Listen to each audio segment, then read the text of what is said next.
Greetings. Welcome to November 2020. We're getting ready to start our air sign readings. We're going to start with Aquarius first, going into the beautiful month of November.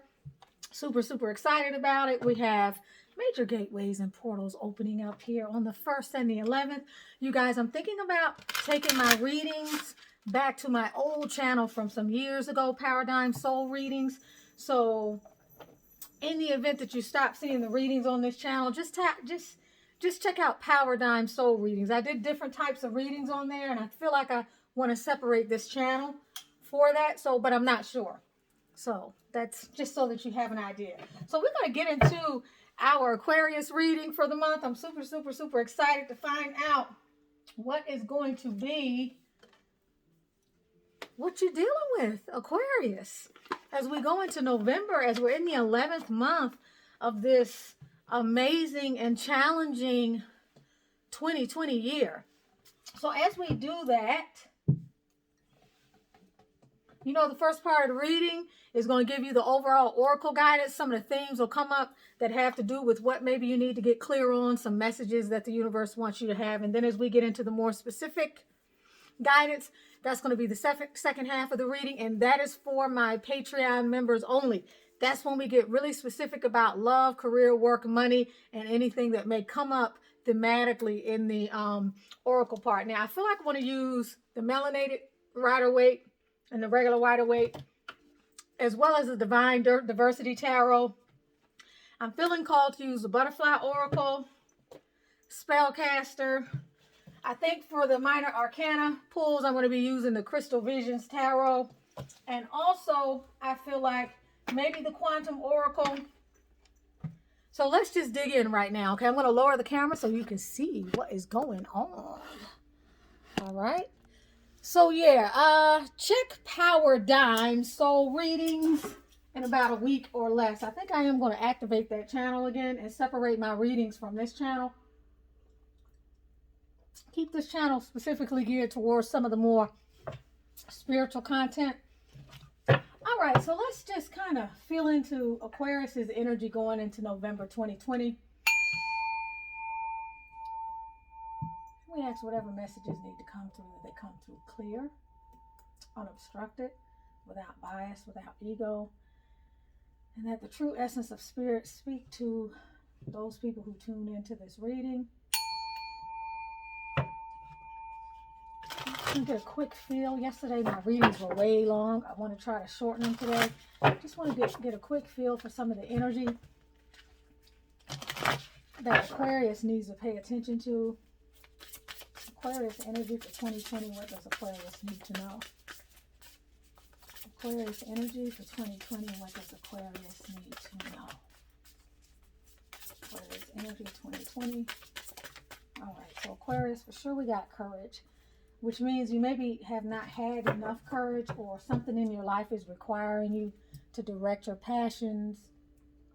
Maybe you needing to take something that you might be angry about, or something that you're feeling some particular way about, and channel it in a courageous way rather than a reactive way. It could also be channeling your passions and whatever it is you may be doing or involved in, whether it's a business endeavor or following your heart about something, and be courageous. You could be in a situation, for example, where you feel like it's time for you to grow and it's time for you to move out of a stagnant situation. And so your passions are calling you, your heart is calling you, you're being inspired to go in a different direction, or you're being inspired to just follow your dream. It's saying be courageous. So be in your lioness or your lion energy. Hey, maybe some of you are also dealing with a Leo or a fire sign this month, and you got some passion going. Let's just get a feel for what's happening with Aquarius. What else does Aquarius need to know? What are the guidance for Aquarius for November 2020? And also keep in mind, this is a timeless reading. Sun, moon, rising signs. Too many cards. We have 4 cards. It is what it is what I see. If something in the reading doesn't resonate, check your other signs in your birth chart as well. Check your Eastern astrological signs. What else for my lovely, beautiful Aquarius? What else for Aquarius? Something you need to be thinking about. Cards are very specific. Aquarius. My gosh. Take a deep breath. Smoke and mirrors. Okay. We need a jumper. Okay. So let's take a deep breath. Okay, we have the storyteller. Okay, so you could be writing stories and following your passion. You could also be dealing with somebody who is a storyteller. Somebody who doesn't always tell the truth. Okay, somebody who tells big, tall tales. But this could also be you needing to follow your dream and write that book. Okay, we have the Oracle's gift here at the bottom. So really, could be something that you're gifting to the world in the way of self-expression, and you really do need to tell your story. Maybe you have a story of courage, or maybe you need to muster up the confidence and the wherewithal to walk your path forward. Aquarius, very interesting, but I feel like this has to do with you putting yourself out there on some level, putting your thing down. Okay, we're going to go with this. We have the Magician. So you're in a place of manifesting. And again, let's hope that it doesn't go with the storyteller card and that you're not dealing with someone who's being dishonest. Okay? Not being forthright, or sort of a trickster or a con artist, or somebody who turns things around. Ooh, and we have the Empress. So these are two beautiful energies here. Both of these have to do with manifesting. This could also be, I doubt that anybody, this may be for one or two people, a love story, but these are two very powerful manifesting energies. So if you're being guided to move forward on something that is a creative gift or passion of yours, this is telling you you have the tools to make it happen.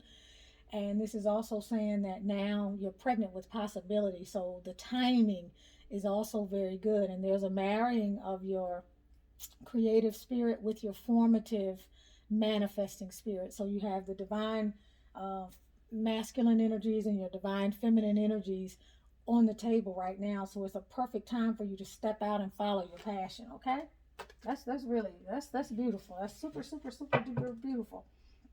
At the bottom we have the World. So for a lot of us, for a lot of you, this could be the beginning of something new, of a partnership. It could also spell the end and the closing out of a cycle. Okay, if this is a relationship, it could relate to somebody who's in a different part of the world than you are, or somebody who comes from a different world or has a different worldview of sorts. I feel like I want to pull one from the fairy card deck. And then we're going to close out this first part of this reading, and we're going to do the second part on Patreon. Again, at the bottom, we have the World deck, okay? So freedom to go into any new direction, a new journey, starting out, about to be at the point where you closed out something because of some experiences and some lessons that you've learned, and you're in the space of moving forward with something else. Beautiful, beautiful. That Courage card is calling me for some reason, and I gotta answer the call. It's just calling me. I gotta have a wildebeest. I gotta see what this is about. I can't help it. I learned it from watching you. How about that? Okay. It's an extreme aversion to something in your life that's causing you to become irrational. It's talking about overwhelming and debilitating fear that has a significant impact at even the thought of coming face to face with your antagonistic perpetrator. Avoidance and an exaggerated, unrealistic sense of danger has led to restrictions and increasing your anxiety. With courage and a little banishment magic, you can find complete peace of mind. So this relates to a fear, something that you've been afraid of doing, a fear, something you've been afraid of. But like I said, it's tied to passion. It's also tied to balance coming in, karmic justice, and the resolution of something that likely may have to do with your family and your home. So if this is relationship, this is something you need to face. This is a person you need to face. You need to not be afraid, because the powers that be are working on your behalf. But you do need to take the right course of action, and you do need to stand up on your own behalf for what it is you want. Let's pull one more card, and then we're going to get into some more specifics. The Justice card. And I just talked about the Justice card, right? I talked about some type of legal resolution of something, some type of karmic resolution, things are going to balance out. The situation will be given its fair and due justice on all sides. Everybody gets what they deserve. So this is very interesting. I'm going to clarify the Magician and the Empress card when we get into the second part of the reading. But this is a good sign. It's a sign for you to move forward. You're in the right place. Everything is evolving exactly the way it should. No worries there, okay? So although we are not quite as clear as to what all this has to do with, here we go, the Lovers. All right. So Lovers is at the bottom of the deck. We have the Justice card. We already talked about the Magician and the Empress. And we also have the World card. We have the Justice card twice. So it's time for you to stand up and get what you need out of this relationship as you bring it to an end. For some of you guys, it has to do with opening up to something. But this is a very interesting energy here, okay? Yeah, this is some trouble in paradise type stuff that you're getting ready to get some guidance on. I feel some type of trouble in paradise. We're going to take a look at it on the other side of things. Lots of love to you. And hopefully, like I said, see you on the other channel, Powerdigm.